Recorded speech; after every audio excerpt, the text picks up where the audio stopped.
Now folks, I know I've been covering Metal Gear Solid and in particular the Master Collection over the last couple of weeks fairly extensively, but there is another way you can play the original Metal Gear Solid, and that is on PC using Metal Gear Solid Integral via GOG.com. Now most importantly, there's also a community made mod for that, essentially, that fixes a lot of the bugs that come with that version and also adds resolution and widescreen options. I'm going to show folks how to install it all today, set it up, and we're going to test it. Let's do this.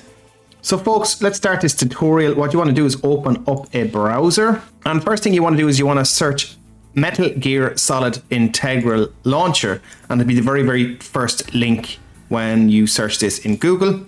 You're going to go in here and you're going to download the version, and now the version as of this video is 1.47. So go ahead and download the zip file. And what I highly recommend you do as well is you go into music patch information and going to download the music pack. So I'm going to show folks how to add that back as well to make it more sound like the PSX original rather than the integral sound design. So I'm going to go ahead and download that as well. And then what you want to do is you want to go ahead and actually log into your GOG account. And what I'm going to do is I'm going to go into Metal Gear. And what you want to get is you want to get both the offline backup installers, get the main package, which is just called Metal Gear Solid 1.0cu, and also get the hotfix below it. So download both of those packages as well. Now what I've done here is I put them into a folder on my desktop just called MGS. So in total you should have 4 files. You should have the setup file, the patch file, the music pack, and the launcher. So go ahead and launch the setup file first, fire ahead and install it on GOG. It's all fairly straightforward. So okay, I accept, install. I'm just putting it into the default install directory. Once that's done, don't launch it, hit exit. Just a slight correction on the video, you don't actually have to install the patch. The main version of the installer should be patched already. That patch is only for a previous version that was previously available on GOG.com. Then what you're going to do is you're going to extract the MGSI launcher. So I'm going to copy that actually into my directory where I've installed Metal Gear. In this case, it's just Metal Gear Solid on the root of my E drive. And I'm going to right click using WinRAR here and extract here, or you can use whatever zip tool you want, even the inbuilt one in Windows 10. And once that's extracted, I'm going to just clean it up and delete the launcher zip file. The next thing we want to do is want to actually install the music pack, but I will show you that we have to do that through the utility. So for now, just paste the RAR file or the zip file into that same directory as well. So we're going to go ahead then and we're going to launch MGSI launcher, this executable here. And what we're going to do is we're going to first open the patch installer because we want to download or unpack the new music. You could unpack it here. It's after detecting it within the directory as well. There's also a method you can actually just download it through the utility if you don't want to download it manually. So once you have the music pack within this directory, you just literally click unpack. And then what we want to do as well is apply patches to game files. Select all the patches if you wish, but all of these ones here are the primary ones, or the most important ones. I highly recommend you allow all of these to be applied. These ones are kind of additional or gameplay ones if you do or don't want them.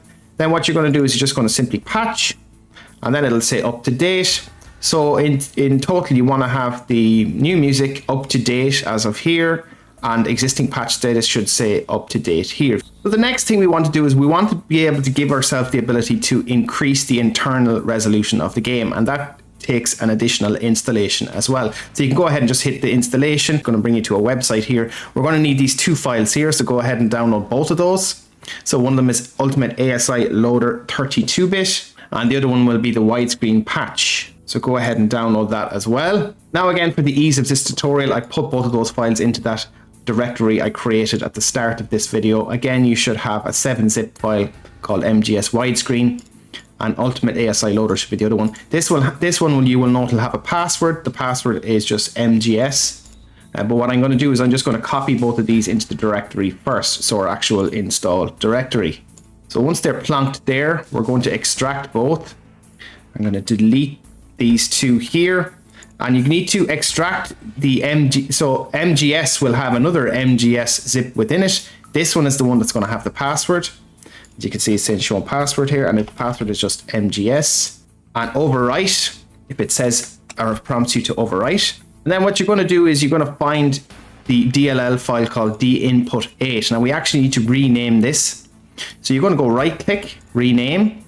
And what you want to call it is winmm.dll. So rename it to winmm.dll.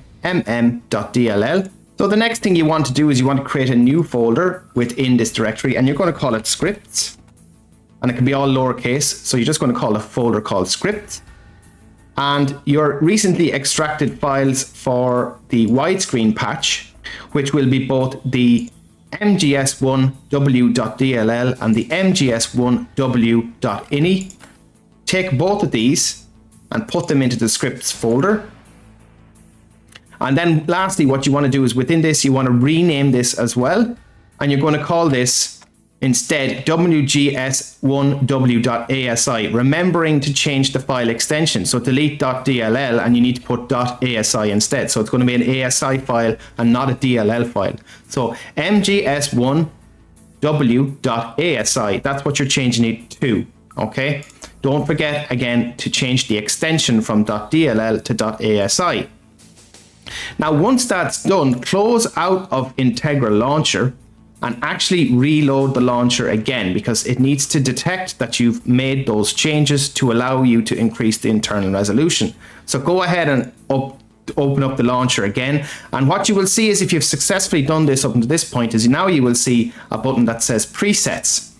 So what we're going to do is we're going to click the presets button. I'm going to set this to 1280 by 720 for the purpose of this tutorial. And I'm just going to set match resolution to the window size in this case. So it's going to match that internal resolution. The couple of other things to make sure of here as well. There's an additional options menu if you want to enable and disable certain kind of hidden functions that are part of this mod. I'm not going to enable any of these here, but you can play around with these if you want. The other thing as well is make sure that you have your controller connected to your system before you go and actually try and launch the game in order for it to detect correctly. I'm using a Series X controller or an Xbox One controller, whatever you want to call that. And I've assigned it to use Gamepad 1. So just select the number 1 once it's plugged in. The other couple of things to check as well are you can go into the GOG configurator. Now don't change any of the display modes, presentation or aspect ratio. Leave these all as default because these are going to be overridden anyway by this modification essentially. But what you can do is you can go down to enhancements, and I've turned up the anisotropic filtering and the anti-aliasing up to the highest, so it's 16 by and MSAA 8 by. I'm going to save that and exit. Remember as well you can leave the core processes as normal, that's fine. Don't touch these, default will work fine.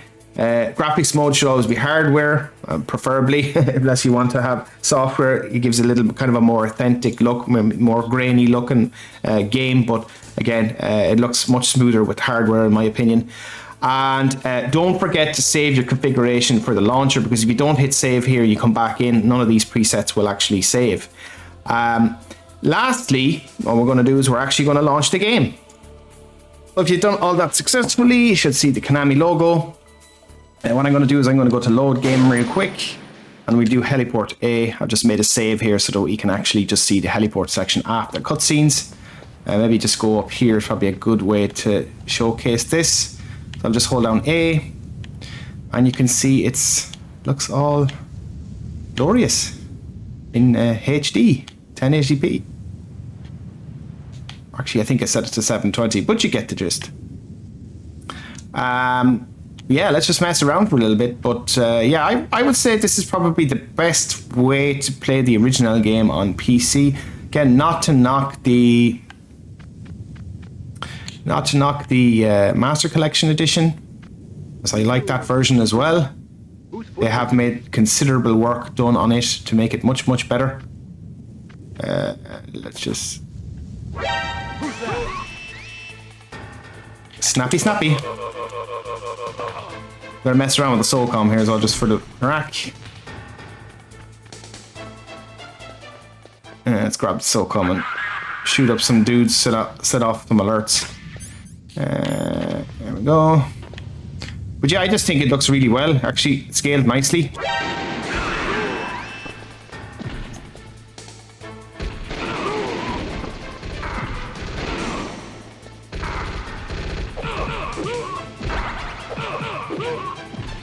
try and survive as long as I can here. Come here, you prick. Oh, get rid of the suck on.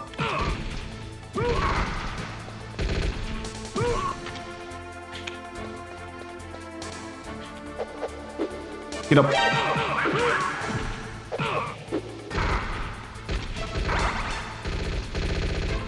Run, snake.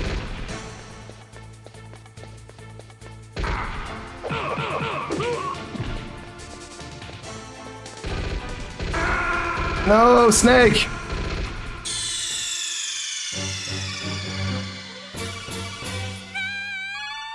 Anyway, folks, if this has helped somebody, hopefully it has helped somebody, let me know down in the comments. And if you're new to the channel, please consider supporting my work by liking and subscribing. It really helps. And yeah, I'll see you on the next video. A lot of Metal Gear content recently, so let's keep it going.